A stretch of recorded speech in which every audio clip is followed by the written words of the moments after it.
Mapagpalang araw po sa inyong lahat. Welcome pong muli sa ating programang Ating Pag-aralan. Ang ating pag-aralan po ay isang online Bible study sa Tagalog na gamit ang Amazing Facts Study Guide. Dito po ay matatalakay ang karaniwang tanong natin sa buhay at ang sagot po ay makikita sa mga teksto sa Bible.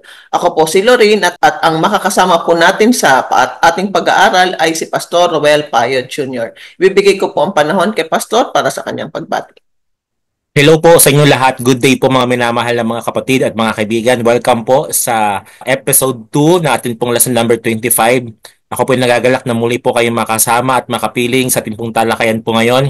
And by the way mga kapatid, don't forget to comment your thoughts. Ito po ay suporto niya rin po sa ating pong ministry in this platform ating pag-aralan. Please do some favor po mga kapatid. Please like po and subscribe. And then share niyo na rin po ang ating pong mga videos sa inyo pong mga social media. Ang sa gayon po ay mapatuloy pong maibahagi ang salita ng Panginoon at maikalat kahit sa social media mga kapatid. Once again, welcome po. This is episode 2 natin pong lesson number 25.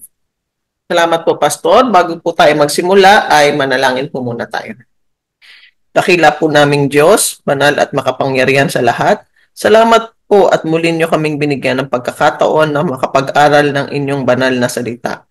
Salamat po sa pagsama at gabay sa amin sa araw-araw.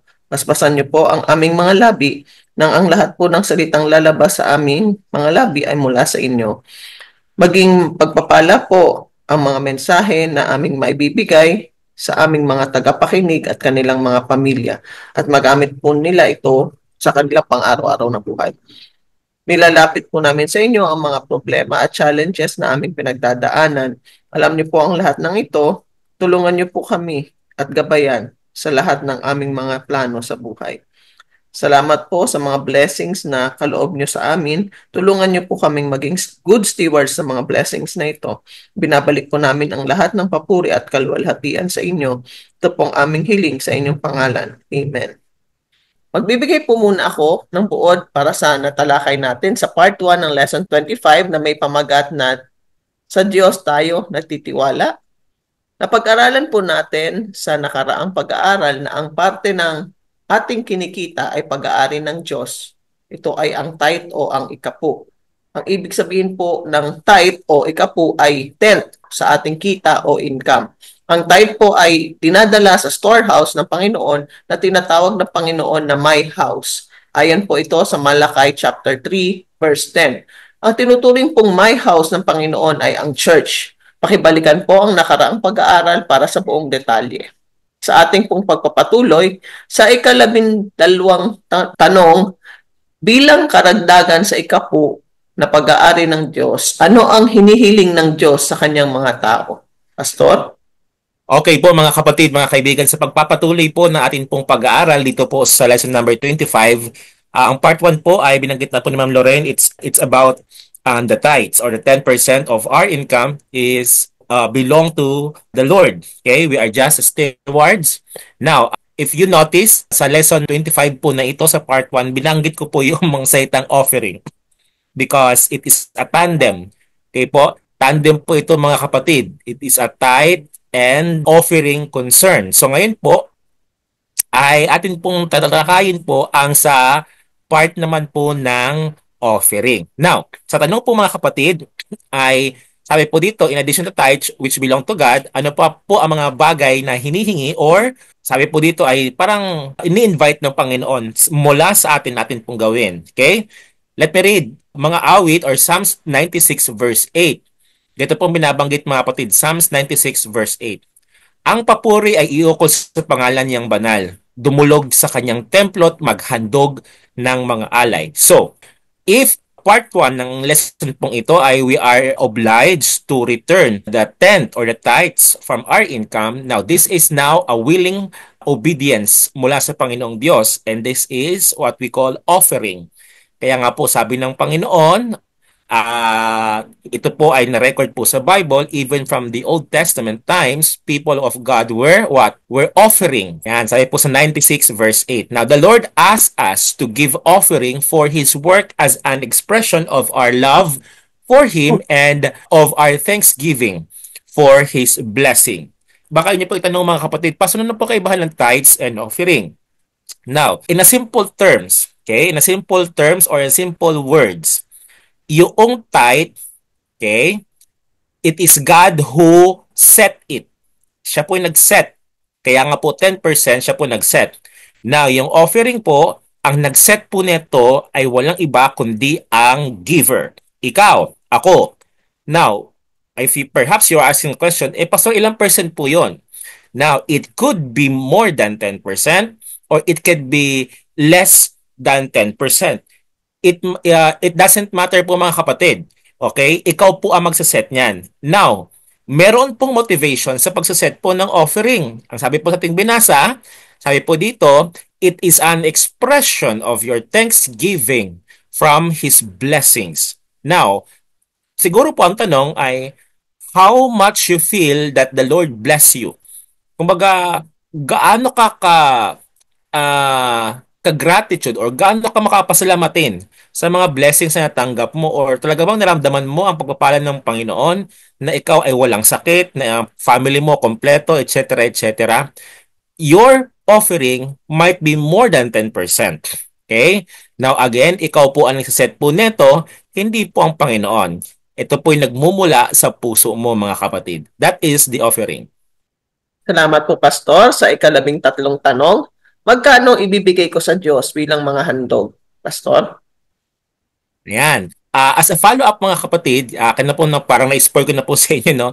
Na this is clearer explanation or additional references na aking po binanggit kanina. Now, let us turn our Bible and read it in 2 Corinthians chapter 9, verse 7. If you have your Bible with you or online Bible or electronic Bible, you can read it with me mga kapatid. 2 Corinthians chapter 9, verse 7. Ang bawat isa'y dapat magbigay ayon sa kanyang pasya, maluwag sa loob at hindi napipilitan lamang, sapagkat iniibig ng Diyos ang nagbibigay ng may kagalakan. Again, kanina binanggit ko po mga kapatid, it is you, it is the giver who set percentage in the offering. Kaya ayaw po ng Panginoon mga kapatid na na mag-set kasi yung tithes lang i-set niya kasi it is this tithe belongs to him. Na-explain na po natin yan sa part 1 ng lesson 25 na ito po'y pagkain doon po sa sacerdote, ito po'y pagkain doon po sa mga pare or sa tribe po ni Levi para magpatuloy po ang gawaing spiritual sa sinagoga in even our times today. However, ito pong offering mga kapatid na maaari pong itulong doon sa mga nangangailangan, doon po sa mga kapuspalad, doon po sa nasalanta ng kalamidad, etc., etc. This is still the work of the church.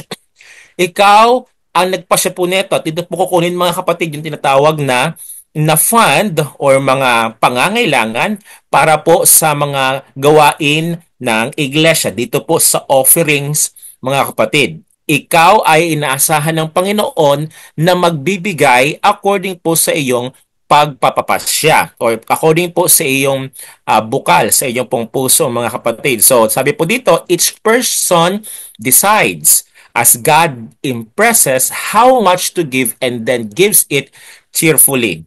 Now, let me give you a warning mga kapatid. Let me give you a warning. Ano yun, pastor, ang warning mo? If you are giving offering for show off, okay, don't do it. Hindi po nalulugod ang Panginoon dyan. Ito pa, sabi po ng Bible, if you are giving your offering at hindi ka po cheerful, ibig sabihin malungkot ka pa, huwag ka rin pong magbigay. Hindi ka pagpapalain ng Panginoon dyan. Sumpa yan mga kapatid. The Bible says that. Now, sabi ng Panginoon, God loves the cheerful giver. So, logically speaking, kasi sabi po sa verse 7, iniibig ng Diyos ang nagbibigay na may kagalakan. In opposite, logically thinking, okay? Logically speaking, if ikaw ay hindi nagbibigay ng may kagalakan, ibig sabihin napipilitan ka pa or for show off lang or pagpapakitang tao lang ginagawa mo, of course, iibigin ka pa ng Panginoon? I don't think so mga kapatid. So, ang requirements para ibigin ng Panginoon ang isang giver na katulad mo, do it cheerfully. Salamat po, Pastor, para sa ika-14 na tanong. Anong karagdagang mga principles sa Biblia ang ibinabahagi sa atin ng Diyos tungkol sa pagbibigay? Pastor? Yan. Meron pang karagdagan mga kapatid. Let me read to you dito po sa Second Corinthians. Second Corinthians chapter 8 verse 5. Okay? Atras lang po tayo ng konti sa chapter 8 verse 5. Ito po binabanggit. At higit pa sa inasahan namin, ibinigay nila ang kanilang sarili una sa Panginoon at pagkatapos ay sa amin ayon sa kalooban ng Diyos. Wow! Praise the Lord. Aside from offerings, God requires us, or God is impressed or pleased if we give ourselves to Him. Okay? Tandaan po natin yan mga kapatid. Nalulugod po ang Panginoon if we give ourselves to Him. Okay? Now, there are, how many of these? There are some 8. Okay? 8 na characteristics po, or let us say 8 na mga priorities ng pagbibigay. Okay? Ng tinatawag po natin na offering. Okay, number 1. Our first priority should be give ourselves to the Lord. Okay? Let me repeat, mga kapatid, the reality is, katulad po ng sinabi ko sa inyo sa part 1, the Lord is so rich. And this issue is about loyalty. This issue or this doctrine is about your allegiance. Nasaan ba ang Diyos mo? Nasa pera po ba? Or nasa Panginoon? Now, that is why, before magbigay ka, or bago tayo magbigay, kahit ano pa mang pong halaga yan o ilang percentage man yan ng iyong sweldo, dapat po ang atin po munang sarili, ang atin po nabigay sa Panginoong Diyos. Remember that. That is number 1. Number 2, we should give God our very best. Okay? Nalala niyo po mga kapatid, there is a story in the Bible na meron pong dalawang worshiper. Yung una pong worshiper, nagbigay siya. At talagang pinanglandakan niya, talagang proud na proud siya sa kanyang ginibigay. At tapos, ang laki ng binigay niya, okay? Pero yun pong pangalawang worshiper na nasa likod, wala sa harapan ng church, kundi nasa likod mga kapatid, hiyang-hiya siya sa kanyang offering. Kasi talagang single penny lang ang kanya pong maibibigay. Pero alam nyo, yun lang talaga ang kanyang lahat. Ang sabi ng Panginoon sa kanyang tagapakinig, sino sa inyo sa tingin nyo ang nakapagbigay ng malaki? Ang sabi ng ilan ay syempre yung malaki ang binigay Panginoon. Pero sabi ng Panginoon, hindi. Kasi yung nasa likod, binigay niya ang lahat. Perhaps mga kapatid, yung tao doon sa harap, perhaps lang ha, ito lang aking pong sariling assumption. Siguro yung nasa harap, sobrang yaman na niya, pero yung binigay niya ay barya lang. Barya lang. Let's say, ang kanyang income everyday, 1 million. Pero ang binigay niya, 10,000. Oo, para sa atin malaki na yung 10,000. Okay? Pero barya lang po pala sa kanya yon kasi income niya nga 1 million a day. Oh, just imagine mga kapatid. Ang sabi ng Panginoon, give your best. Okay? Now, it is not perhaps money, it is not perhaps a property or whatever, but we can give our best in any form. Remember that. Pangatlo, God blesses the generous giver. Natutuwa po ang Panginoon mga kapatid sa Proverbs 11 verse 24 and 25. Sabi po dito mga kapatid, natutuwa po ang Panginoon para sa mga generous, yung mapagbigay, hindi madamot. Tuwang-tuwa po ang Panginoon sa mga giver or generous. Hindi lang basta-basta giver ha. Let me repeat, hindi lang basta-basta giver kasi may mga giver pong pilit. May mga giver, lalang ngayon po sa Pilipinas, palapit na po ang eleksyon. Abay, napakagalante ng mga politiko natin mga kapatid. Kasi nga, meron silang interest, vested interest. Ano po yung need nila? Yung boto mo, yung boto ko. Now, the Bible is talking about generous giver. In any season, dapat yung taong yun ay generous giver po talaga. Ano pa? Sunod po dito, it is more blessed to give than to receive. Sabi nga po ng ilan, ito daw po ay motto ng mga boksingero. It is better to give than to receive. Kasi pag naka-receive ka, may kawawa ka. Pero may logic po Kasi pag ikaw ang nag-receive, ikaw nag-give, ibig sabihin, panalo ka kasi nakatama ka eh. Pag nakatama ka sa kalaban mo, pag ikaw naka-receive ka ng suntok, kawawa ka, ikaw yung talo. Now, may logic siya in a sense na pag ikaw po pala ang nag-give, mas ikaw yung blessed. Wow! Pero pag ikaw yung laging receive, sabihin, kapus-palad ka. Ikaw yung laging inaayudahan, ikaw yung laging binibigyan. Ibig sabihin, talagang hirap ka, hikahos ka sa buhay. So, sino mga bless? Yung nagbigay or yung binibigyan? So, ang nag-bless mga kapatid, yung nagbibigay. Kaya ano pa? When stingy or we are not rightly using our God-giving blessing. Okay? Dapat daw po mga kapatid ay hindi tayo stingy. Okay?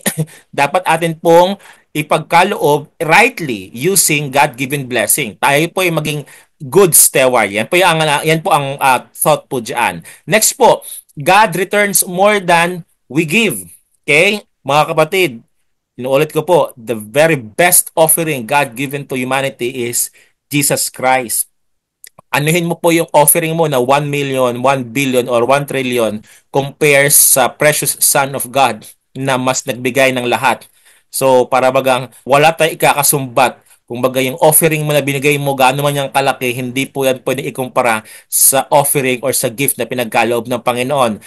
Next, ano po dito? We should give an proportion to how God has prospered and blessed us. So, yun po sabi ko sa inyo kanina. Do you feel that you are blessed? Or do you believe that God blessed you and prospered you? Then, dapat po proportion. Ano po yung ibig sabihin po ng proportion? Yung proportion po mga kapatid, halimbawa lang po ito yung ulo maliit pero yung katawan malaki, proportion na hindi. Hindi. Halimbawa, yung ulo sobrang laki, yung katawan maliit. 'Di ba? Hindi proportion. Dapat sakto lang. Proportionate lang po mga kapatid. So, if God blessed you that much, so give a proportion offering to your blessing. And last po dito mga kapatid, we should give as we are able. Yan. Dapat tayo po na magbigay, according sa Deuteronomy chapter 16 verse 17, tayo po yung magbigay. Okay?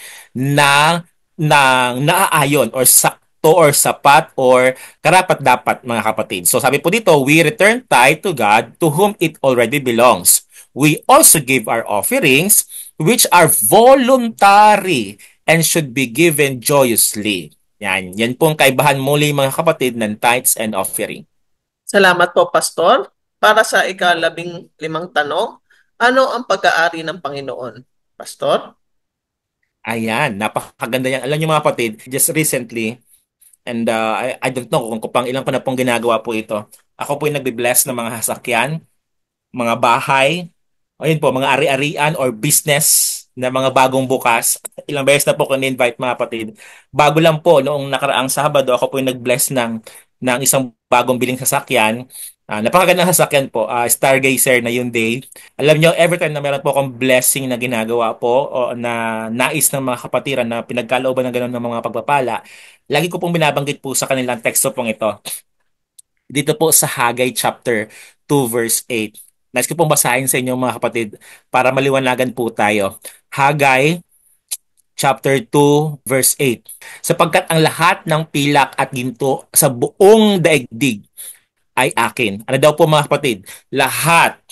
Okay? In the time of the Old Testament, of course, ang mode of transactions or ang pinaka precious na property ay gold and silver. Okay? Or mga tanso or pila or bronze. But the Bible told us, even in our times, lahat, ibig sabihin po ng lahat ng meron ka, ito po'y pagmamay-ari ng Panginoong Diyos. Now, to answer the 15th question, ano po ang pagmamayari ng Panginoon? Lahat. It is a message na wala kang maipagmamalaki. This lesson 25, simply, kung ako po ang isa sa nakikinig, ito po ang isa sa akin po mga takeaways. It's simply saying to me that I own nothing. Mga kapatid, gaano man po kalaki ang property mong lupa, gaano man po kalaki ang pera mo sa bangko, gaano man po kadami ang degree na natapos mo, gaano man po kayaman ang naabot mo po ngayon, hindi po yan sa'yo. Ito po ipagmamayari ng Panginoon. Kasi kung ipagmamayariin mo yan or isipin mo yan sa'yo, diyan ka na magsisimulang magyabang. Diyan ka na magsisimulang mag-boast. Diyan ka na magsisimulang sambahin ang sarili mong kakayanan imbes sa Diyos nagbigay sa iyo ng ability na ma-earn mo mga bagay na yan. Ano pa ang pinagmamayari ng Panginoon? Pangalawa, the earth and all its people. Sabi nga po mga kapatid, babasahin ko po sa inyo, mga awit 24, mga awit 24 verse 1. Dito pong binabanggit mga kapatid. 24 verse 1, ang buong daigdig at ang lahat ng naroon ay pagmamay-ari ni Yahweh na ating Panginoon. Friends, hindi lang po pala ang ginto, pilak o tanso or whatever. The whole earth. The whole earth is God's property. Okay? Ang buong sanlibutan ay pagmamay-ari po ng Panginoong Diyos. Ano pa? The world and everything in it. Sabi po yan sa Psalms 50 verse 10 to 12. Nais ko pong basahin po sa inyo para tayo po ay magkaroon ng references. Psalms 50, okay po, Psalms 50 verse 10 to 12. Ito po binabanggit mga kapatid. Okay. Pagkat akin iyang hayop sa gitna ng kagubatan, maging bakang naglipana sa maraming kaburulan. Akin din ang mga ibong lumilipad sa itaas at ang lahat ng may buhay sa parang ay akin lahat. Kung ako may nagugutom, hindi ko nasasabihin yamang lahat sa daigdig na narito'y pawang akin. So, see how God owns everything? Mga kapatid, He owns everything. Okay, lahat po ay pagmamayari po ng Panginoon. There is no such thing that belongs to humanity because in the first place, you are His property. Two times. By creation and by salvation. Kaya alam niyo mga kapatid, talagang oo, hindi naman nakakaingit. O, to be honest, parang nakaka-admire o kumbaga nakakapagselos na ibang tao halos humiga na po sa dollar, humiga na po sa mga luxurious na mga higaan or makatira sa mga luxurious na mga bahay, makasakay sa luxurious na mga sakyan. Para bagang, oh wow, every time na we see them, nakaka-admire po tayo. But again, ladies and gentlemen, God is the owner of everything. Wala po talaga tayong pagmamay-ari. Okay? Totoo na this world is unfair kasi may mga taong sumasamba sa kanila pong mga sariling pera. If they only understand the doctrine about stewardship, then they will realize that giving is more important. Nang sa gayon po, siguro kung lahat po ay naunawaan ng tao or lahat ng mga mayaman na naunawaan ninyo, I believe wala pong gutom sa mundong ito. I believe wala pong homeless sa mundong ito. I believe everything is well financially sa mundong ito. But since there are people na ginagawa po nilang Diyos ang kanilang pera at talagang greedy na po sila, and this is also because prophecy po ng Biblia, then we cannot do anything about it. But ikaw na nakarinig at nakaunawa ng doktrina ng stewardship, ladies and gentlemen, God is calling us to apply these principles. Salamat po, Pastor. Para sa ika-labing-anim na tanong, paano tinutukoy ng Panginoon ang mga taong hindi nagsasauli sa kanyang 10% at hindi rin nagbibigay ng mga handog? Pastor? Yan mga kapatid. Part 1, ano ito po na-discuss. Pero atin pong muling ulitin. Okay? Ano ang tawag ng Panginoon doon po sa mga hindi tapat sa pagbabalik ng mga handog at ikaw po? Ano pong sabi ng Bible? Malakias chapter 3 verse 8. Ito pong binabanggit. Ang tanong ko na may matuwid bang pagnakawan ng tawang Diyos? Hindi. Ngunit pinagnanakawan ninyo ako. Sa paanong paraan? Sa mga ikasampung bahagi at sa mga handog. Mga kapatid, it is something to rob a man. And it is something to rob God. Friends, listen to this. Huwag po natin pagnakawan ang Panginoon. Okay? Ah, ito po ay against sa Ten Commandments. Hindi lang po sa Ten Commandments, kundi sa principle po ng stewardship. Nakapagnakaw ba tayo? Yes. In what way daw po? In tithes and offering. Perhaps, meron po tayong mga excuses na para bagang, Pastor, understandable naman siguro ito. Maunawaan man siguro ng Panginoon, Pastor. Now, I'm not here to judge you. Ano pong situation ninyo? Emergency man yan o hindi? I'm not the one who is worthy to cast judgment. But the Bible told us, mga kapatid, it is a matter of trust. Kaya nga pati pong title po sa Lesson 25 ay In God We Trust. May question mark mga kapatid eh. Okay? Kasi may nagsasabi na, Pastor, ito na lang talagang ini-income ko. Kulang pa nga to sa amin. Magbibigay pa ako ng ikasampung bahagi ng aking sweldo. Kulang pa nga to sa amin, Pastor. Again, mga kapatid, the issue is about trust. how much we trust God than money, okay? Now, friends, because if we don't trust God enough, magiging magnanakaw po tayo. Very bold statement po yan, not from me, but from Malachias chapter 3, verse 8. If we don't trust God enough, okay, it's a matter of trust once again. Because if we lack trust and belief or faith, magiging magnanakaw po tayo. Nakakalungkot at medyo masakit ang salita, mga kapatid. Tayo daw po ay magnanakaw sa mata ng Panginoong Diyos. Ayaw kong tawaging magnanakaw, ayaw mo rin sigurong tawaging magnanakaw. Eh ikaw ba, pastor? May mga time ba sa buhay mo na nakapagnakaw ka sa Panginoon? Mga kapatid, hindi naman po ayaw ko naman po maging hipokrito. Yes po, there are times and there were times na talagang emergency after emergency o talagang parang dumarating po ang mga financial na mga crisis na nagagamit po yung mga tithes and offering. But me as a pastor, buti na lang, hindi nagagamit yung tithes. Bakit? Kasi po, nakaltas na po sa sweldo namin mga pastor or mga manggagawa po sa mission or sa denomination po na Seventh-day Adventist na wala na pong hindi po kompletong dumating po sa amin yung sweldo. I mean, kaltas na po doon yung 10% namin. Kaya before pa na dumating po yung buong sweldo sa amin mga kapatid, may kaltas na po siya. Maganda po yun kasi tinutulungan ang manggagawa na hindi na matempt na magnakaw sa Panginoon, okay? Kasi magiging excuse pa eh. Kasi ganito, ganyan. So, praise the Lord mga kapatid kasi God has given, what you call this, enlightenment sa church na ganito ang gagawin para sa mga manggagawa na magtapat sa Panginoon. Salamat po, Pastor. Para sa ika-17 tanong, ano ang sinasabi ng Diyos na mangyayari sa mga taong sadyang patuloy na ninanakawan ng Panginoon sa ikapu at mga handog? Pastor? Ayan mga kapatid, nakakalungkot. Kung sa verse 8 ang sabi po ay tayo daw po'y mga magnanakaw, ano naman po ang sumpa ng Panginoon or nakakaano po no, medyo masakit ang salita no. Ano naman po ang sabi po sa verse 9? Atin pong basahin po yung verse 9. Yung kasunod lang pong talata. Ito pong binabanggit mga kapatid. Isinumpa ko kayong lahat sapagkat ako'y pinagnakawan ng buong bansa. Nakakalungkot mga kapatid. Isinumpa daw po ng Panginoon.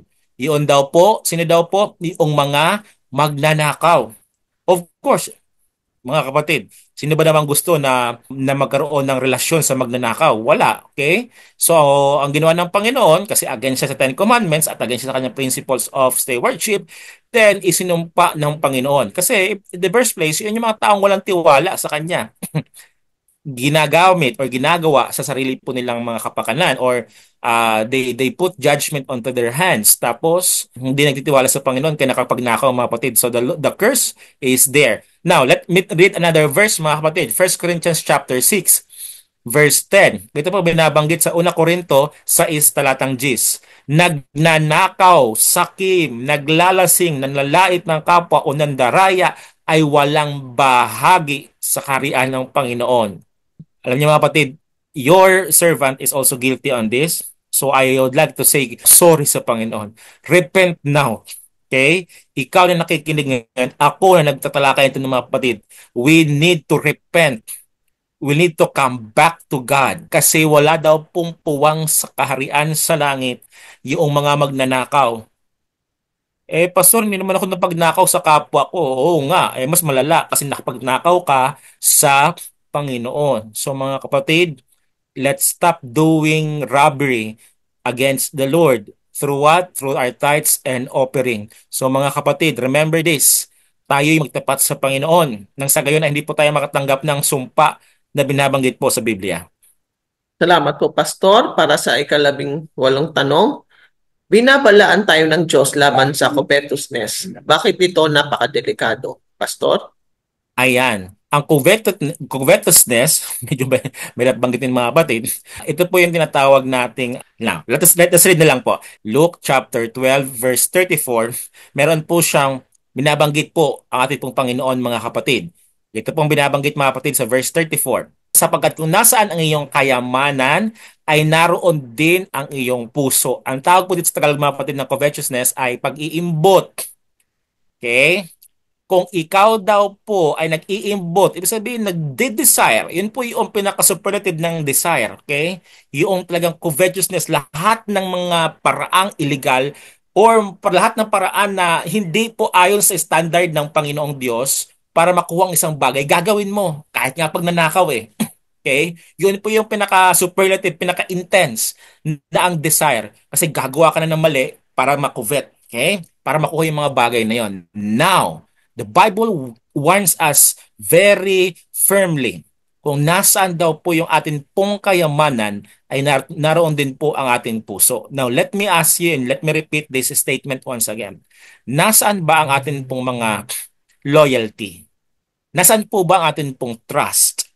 Nandoon po ba sa ating pong mga bangko? Nandoon po ba sa ating pong mga property? Remember, property, bank account may collapse. Your degree, maging useless po yan mga kapatid. Just like for example, yung nangyari po sa California, maraming mga mayayaman po na sunugan po ng mga bahay po doon. And then in just a blink of an eye talaga nawala ang kanilang property. It's because hindi temporary po yung mga bagay na yun mga kapatid. Dapat kung nasaan po yung atin pong puso, okay? Or nasaan po atin pong loyalty, nandun pa din puso. I mean, what I'm saying is, the Lord calls us to give our hearts to Him. Hindi po sa mga wealth, hindi po sa mga pera sa mundong ito na mga temporary lamang. Give your heart to God because God is eternal. God is everlasting. Wag po sa mga bagay, mga kapatid, na nagbibigay sa atin po ng ano po, mga greediness or mga bagay na nagbabago sa ating pong mga pag-uugali. Kaya po dito, because our hearts follow our investment. If our focus is on accumulating more and more money, our hearts become covetous, discontent, and proud. Yung mga tao pong walang kakontentuhan sa kanila pong mga buhay, yun po yung mga taong talagang more, more, more. Yun po yung kanila pong mga nasa isipan, mga kapatid. Okay? Salamat po, Pastor. Sa ikalabing-siyam na tanong, ano ang nadarama ni Jesus kapag ninanakawan natin siya ng kanyang sagradong ikapo at mga handog? Pastor? Mga kapatid, kanina, ang bilanggit po sa verse 9, as sa First Corinthians, ay magnanakaw daw po tayo. Okay? Yun po ay isang bold statement from God. Pero there is some feeling, not just feelings, but there is something happening or mangyayari or reaction or response ng Panginoong Diyos. Let us read Hebrews chapter 3 verse 10. Ito po binabanggit mga kapatid. Hebrews chapter 3 verse 10. Kaya't napupuot or kaya't napuot ako sa kanila at sinabi ko, lagi silang lumalayo sa akin. Ang mga utos ko'y ayaw nilang sundin. Nagagalit daw po ang Panginoon, napupuot. But again mga kapatid, yung kahit po ng Panginoon ay dala ng lungkot. Why? Because His people are not following His command. Okay? Patuloy at patuloy ang mga paglabag sa kalooban po ng Panginoon. Now, let me repeat for, I don't know, for how many times na akin po nitong inuulit mga kapatid. Okay? Ang Panginoon ay mayaman na. Hindi na po niya kailangang i-require ang inyong pong tithes and offering. But why He is doing this? Because madalas ang tao doon po napupunta ang kanyang puso sa mga makamundong mga bagay. When I say makamundong bagay, kasama na po doon yung pera. At sabi po mga kapatid sa Biblia, hindi po masama magkaroon ng pera. Sabi po sa Bible mga kapatid sa 1 Timothy, hindi ko nabasa po kanina, ang binabanggit ay the love of money is the root of evil. Hindi masama magkaroon ng pera, pero if iibigin mo ang pera, doon na tayo magkakaroon ng problema mga kapatid. Sabi po dito, he probably feels much as parents do when a child steals money from them. Katulad po ng isang magulang, nalulungkot po siya ang mga magulang pag pinagnanakawan ng kanilang mga anak. The money itself is not the big thing. It is the child's lack of integrity, love, and trust that is deeply disappointing. Ikaw na walang tiwala sa Panginoon. Ako na walang tiwala sa Panginoon. Talagang gagawin ko ang bagay na mga gusto kong gawin para makuha ko lang at makamtan ko lang yung mga pangangailangan ko. Friends, we need to trust God and we need also to be contented. Salamat po, Pastor. Sa ikadalawampung tanong, Anong kapanapanabik na mga punto ang idinidiin ng Biblia tungkol sa pangangasiwa ng mga nananampalataya sa Macedonia? Pastor? Ayan mga kapatid, okay? So magpapatuloy po. Alam nyo, if you read 2 Corinthians chapter 8, ito po yung napakaganda pong chapter po when we talk about or when we discuss stewardship or tithes and offering kasi yun po mga early church or early believers ng ating pong Panginoon through the leadership of one of their leaders, Paul. Okay? Meron po siyang nais pong ipahatid po sa atin. Nais ko pong basahin sa inyo mga kapatid ang 2 Corinthians chapter 8. Ito po yung binabanggit. Ito po yung message po ni Paul sa mga taga-Macedonia. Mga kapatid, nais naming malaman ninyo ang ipinakitang kagandahang loob ng Diyos sa mga iglesia sa Macedonia. Dumanas sila ng matinding kahirapan at ito'y isang mahigpit na pagsubok sa kanila. Ngunit sa kabila ng kanilang paghihikahos, masayang-masaya pa rin sila at bukas ang palad sa pagbibigay. Sila'y kusang loob na nagbigay, hindi lamang sa abot ng kanilang kaya, kundi higit pa. Alam ko ito sapagkat mahigit nilang ipinakiusap sa amin na sila'y bigyan ng pagkakataong makatulong sa mga kapatid na nangangailangan at higit pa sa inasahan namin, ibinigay nila ang kanilang sarili una sa Panginoon at pagkatapos sa amin ayon sa kalooban ng Diyos. Kaya pinakiusap namin si Tito dahil siya ang nagsimula ng gawain ito.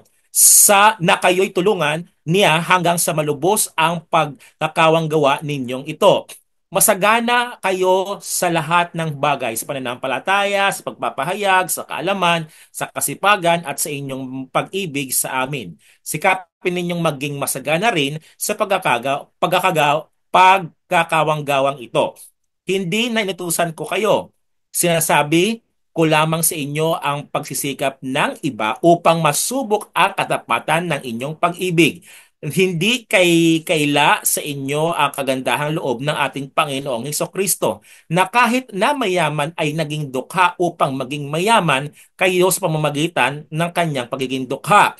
Verse 10 mga kapatid, sabi, kaya ito ang payo ko. Mas mabuting ipagpatuloy ninyo ang inyong pag-iipon ng kalooban na sinimulan ninyo noon pang 1 taon. Kayo ang nangunguna hindi lamang sa pagsasagawa nito kundi maging paghahangad.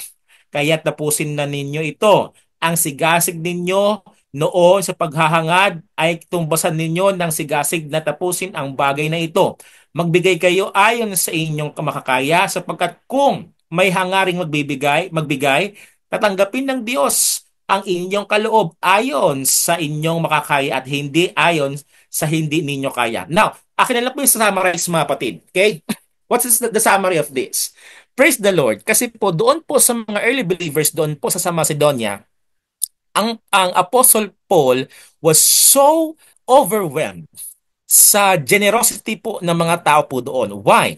Kasi kahit sila din ay kailangan tulungan, tumutulong din sila.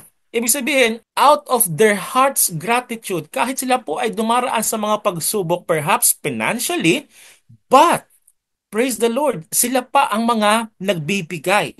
No wonder why. So, may mga kwento po tayong napapakinggan po sa social media or even in your churches or even somewhere else na alam nyo kung sino pa ang hikahos, kung sino pang kapos, siya pa ang nagbibigay. Bakit? Alam nyo kung bakit mga kapatid? Kasi yung nagbibigay na kapos at hikahos, sila ang nakakaunawa sa atin. Sila ang mas lalong higit na nakakaunawa. Kaya nga po sabi ni Pablo, gayon din ang Panginoon. Kaya siya nagkatawang tao at binigay ang kanyang buhay because He understands us. He gave His life because He understands our needs. Mga kapatid, sa verse 5, no? Sabi po ay, as a first step, they dedicated their lives to Jesus. Talagang dinedicate po nila ang buhay nila sa Panginoon. Okay? Ano pa? Sabi po dito, though in deep poverty themselves, they gave beyond their ability. Alam niyo pong salitang beyond? Ibig sabihin, ang kinikita po nila 10, siguro 10 piso, pero ang binibigyan nila kapatid 15. Pastor, saan galing yon? Talagang ubos talaga sa id, mga kapatid. Pero alam nyo, hindi sila pinagkulangan ng Panginoon. Do you remember that story from the woman of Sarephat? Ang sabi po niya kay Elijah, Sabi ng babaeng na taga-Saripat, sabi kasi ni Elijah, pakainin mo ako, sabi ng Panginoon. Sabi ng babae sa Saripat, konti na lang yung aming pong harina, yung aming pagkain. Actually, kakain kami mamayang gabi, bukas mamamatay na kami. Kumbaga, this is the end of everything. Pero binigay pa rin nila mga kapatid. Okay?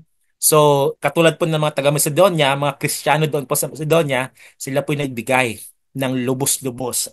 Ano pa? They urge Paul to come and pick up their gifts. Talagang sabi nila, alam nyo, naranasan po ito yung lingkod. Every time na ako pa yung nagbibisita, marami po nagpababaon sa akin. Oh, pastor, saging. Oh, pastor, ganito. Oh, pastor, ganyan. Kaya pag umuwi ako sa bahay mga kapatid, maraming pong mga saging, marami pong mga goods. Alam niyo po yan, maraming mga, kahit nga po bigas, or even financial. Marami pong gumagawa neto. Ganun po ang espiritu po ng mga taga-Macedonia. Okay? Now, note, tandaan niyo po ito. If we truly love Jesus, giving sacrificially for His work will never be a burden, but a glorious privilege that we will perform with great joy. Kaya alam nyo, may kasabihan po tayo. Okay? Ang mas, yung mga reklamador, sila ang hindi nagbibigay. Okay? Kasi yung totoo pong giver, hindi na sila magrereklamo. They will give sacrificially. Yun pong mga nagrereklamo na, oh, para saan na naman to? Oh, ganito na naman. Oh, ganito na naman. Oh, ganito na naman. Hindi po ako nagsabi mga kapatid. Okay, hindi po ako nagsabi. Ang Biblia po. Okay, kasi yung mga totoong generous giver, they gave sacrificially. Now, may nabasa po ba kayo sa chapter 8 ng Second Corinthians na nagrereklamo yun naman, Paul, ano ba yan? Lagi na naman kayo nang hingi. Gawain na naman, gawain na naman. Wala pong ganun reklamo mga kapatid. Wala. Nagtutulungan po sila. Kahit wala na pong natira sa kanila, they gave everything. So, alam niyo, naranasan po ito yung lingkod. So, I would like to say this. Ang totoong giver, they will never complain. They will never complain, mga kapatid. So, ganun po dapat ang espiritu na meron po tayo bilang isang katiwala ng Panginoon. Salamat po, Pastor.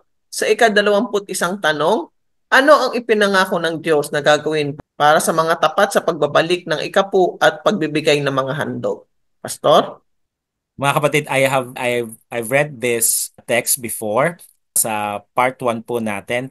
And in fact, akin na rin po itong binasa kanina, but this is the whole context of this. Malakias chapter 3. Okay? Meron pong promise ang Panginoon. Malakias chapter 3, let's start reading in verse 10. Okay? Let's start reading. Tapos na po tayo sa verse 8 and verse 9 kanina. Dito po tayo sa verse 10. Okay?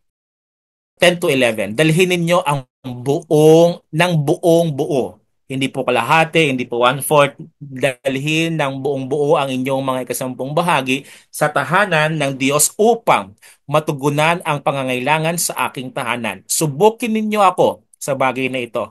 Kung hindi ko buksan ang mga bintana ng langit at bibuhos sa inyo ang masaganang pagpapala, hindi ko rin hahayaang salantain ng mga balang ang inyong mga pananim at mamumunga ng nanangsagana ang inyong mga ubasan. Dahil dito ay sasabihin ng lahat ng bansa na kayo mapalad sapagkat napakainam manirahan sa inyong lupain. Sabi na Yahweh na makapangyarihan sa lahat. Alam nyo, ang verse 12, mga kapatid, ang word na ginamit doon sa English ay says the Lord of Hosts. Alam niyo po yung salitang Lord of Hosts kasi po sa Tagalog na kayo pong minasa sa inyo, si Yahweh na makapangyarihan. Yun pong Lord of Hosts, pag sabi pong host of army yon. Okay? Makapangyarihang batalyon or mga sandatahang lakas. Yun pong Lord nila, yun yung mas makapangyarihan. God is saying, as the Lord of entire heaven army, who is the owner of this wide, vast universe, is saying to us, mga kapatid, we need to return our tithes and give our free offering to Him. Mga kapatid, there is a promise. Talagang sabi ng Panginoon, subukin niyo ako. Ito sa verse 10, subukin niyo ako. Nako, ang daming bintana sa langit. Kumbaga, pinaparaphrase ko na lang po na mga kapatid. Subukin niyo ako. Kumbaga, alam niyo, sa Bible, bawal subukin ng Panginoon. Sabi nga po I think in the book of Exodus, I am God, don't test me. Baga, wag mong i-test or wag mong mag-doubt sa aking pagiging Diyos. Okay? Pero sabi dito mga kapatid, sa verse 10, test me. Kumaga, hinahangon tayo ng Panginoon na subukin niyo ako. Okay? Subukin niyo ako. God has given us another or a very chance to test His faithfulness. Mga kapatid, napakaraming bintana sa langit. At kung bubuksan ng Panginoon yon, He can bestow and pour His blessing to each one of God. So mga kapatid, God promises to prosper His faithful financial steward. Ito po'y pangako na all throughout the years and all throughout generation, He is fulfilling it. Yes, He is fulfilling it. Perhaps yung mga tao sa Biblia, perhaps sa mga tao sa inyo pong paligid na nagtatapat sa Panginoon, hindi man po sila mayaman financially, pero sila po ay mayaman by influence for good. Hindi man po sila mayaman financially, wala man po silang mga ari-arian na malalaki, but they are what? Healthy. Their family is complete. Wala sila sa ospital sa banin ng karamdaman, etc., etc. They are so blessed in many forms. Now, consider this following mga kapatid ng pagpapala ng Panginoong Diyos. Masahe po dito, number one, okay? God promises that your 9 tenths will go further with His blessing than your total income would go without it. If you doubt this, ask any faithful tither. Okay? Ano pong point mga kapatid? Pwede kang mag-inquire sa mga ibang pong mga tithe giver. Meron mga taong can give their testimony how God bestow His blessings to them. Okay? Pangalawa, blessings are not always financial. They may include health, peace of mind, answered prayers, protection, a close-knit and loving family, etc., etc., mga kapatid. So, ano pa? He becomes your partner in everything. No one except God could ever structure plan so utterly fantastic. Did you remember our part 1? Gusto ng Panginoon makipag-partner po sa inyo. Gusto po ng Panginoon makipag-partner po sa atin. Because when He is our partner in this principle of stewardship, in the doctrine of tithes and offering, hindi tayo malulugi, mga kapatid. In fact, magiging blessed pa tayo. Salamat po, Pastor, sa mga bagong information na aming natutunan. Babalik ko pong muli sa inyong panahon para sa huling katanungan, closing remarks at panalangin. Para po sa huling katanungan, mga kapatid, let me ask you this question. Sa mga doktrina or sa mga principles na inyo po napakinggan about this, tithes and offering, or how to become a good steward or katiwala ng Panginoon, the final question is, are you willing to begin tithing and giving offerings to demonstrate your love and thankfulness to God? Ikaw po ba'y handa na magkaloob at magbalik ng anyo pong mga handog at ikapu? Mga kapatid, let me repeat. For the last time for this topic, let me repeat.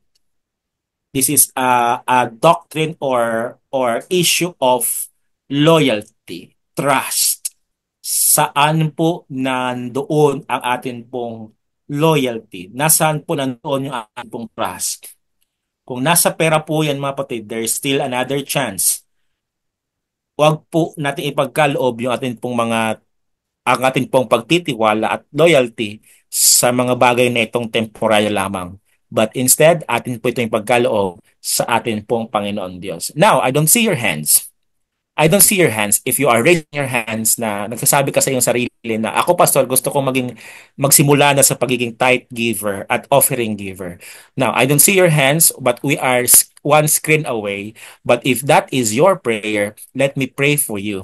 If that is your action na gusto mo pong gawin as soon as possible, let me pray for you. Now, let us pray mga kapatid.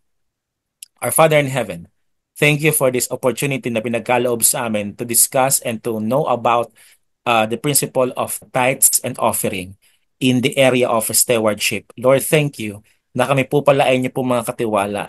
You have given us information, and not just information, but you have given us a message na huwag kami mag-boast sa aming mga sarili, huwag kami magtiwala sa mga salapi, huwag kami magtiwala sa lahat ng mga ability namin na makakuha ng pera or whatever, but we need to put our trust in you 100% and to rely and to humble ourselves that you are the owner of everything, and in you alone kami po ay hihingi, kami po ay magtitiwala sapagkat hindi po kayo nagkukulang minsan pa sa amin po mga buhay.